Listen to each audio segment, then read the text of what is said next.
शारदीय नवरात्रि का चौथा दिन माँ कुष्मांडा की पूजा के लिए समर्पित होता है। देवी दुर्गा का यह स्वरूप सुख, समृद्धि और ऊर्जा प्रदान करने वाला माना जाता है। धार्मिक मान्यताओं के अनुसार माँ कुष्मांडा की सच्चे मन से पूजा करने पर साधक के जीवन से दुख और कष्ट दूर हो जाते हैं। ऐसा कहा जाता है कि उनकी कृपा से रुके हुए कार्य भी शीघ्र पूरे हो जाते हैं और जीवन में सकारात्मक ऊर्जा का संचार होता है। माँ कुष्मांडा का नाम इसलिए पड़ा क्योंकि उनकी मुस्कान से ही संपूर्ण ब्रह्मांड की रचना हुई थी। नवरात्रि के इस दिन व्रत रखने वाले भक्त विशेष रूप से माँ कुष्मांडा की कथा का पाठ करते हैं। यह माना जाता है कि कथा का पाठ ना करने पर पूजा का पूर्ण फल नहीं मिलता, इसलिए चौथे दिन की पूजा में मंत्र, कथा श्रवण और दीप जलाने का विशेष महत्व होता है। माँ कुष्मांडा की व्रत कथा।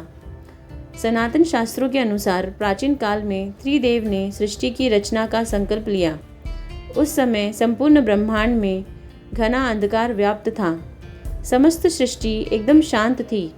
ना कोई संगीत, ना कोई ध्वनि, केवल एक गहरा सन्नाटा था। इस स्थिति में त्रिदेव ने जगत जननी आदिशक्ति माँ दुर्गा से सहायता मांगी। जगत जननी आदिशक्ति माँ दुर्गा के चौथे स्वरूप माँ कुष्मांडा ने तुरंत ही ब्रह्मांड की रचना की।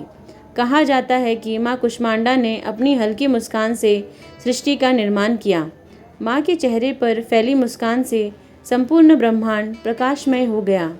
इस प्रकार अपनी मुस्कान से ब्रह्मांड की रचना करने के कारण जगत जननी आदिशक्ति को माँ कुष्मांडा के नाम से जाना जाता है।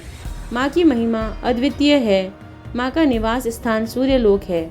शास्त्रों के अनुसार माँ कुष्मांडा सूर्यलोक में निवास करती हैं। ब्रह्मांड की सृष्टि करने वाली माँ कुष्मांडा के मुखमंडल पर जो तेज है वही सूर्य को प्रकाशवान बनाता है। माँ सूर्यलोक के भीतर और बाहर हर स्थान पर निवास करने की क्षमता रखती हैं। माँ कुष्मांडा की पूजा करने से व्यक्ति को स्वास्थ्य, धन और सुख समृद्धि की प्राप्ति होती है। साथ ही मानसिक शांति और आत्मविश्वास भी बढ़ता है। यही कारण है कि शारदीय नवरात्रि के चौथे दिन भक्त पूरी श्रद्धा भाव से माँ कुष्मांडा की आराधना करते हैं। जय माता दी। ऐसे ही और वीडियोस के लिए हमारे चैनल को सब्सक्राइब करें, वीडियो को लाइक करें। धन्यवाद।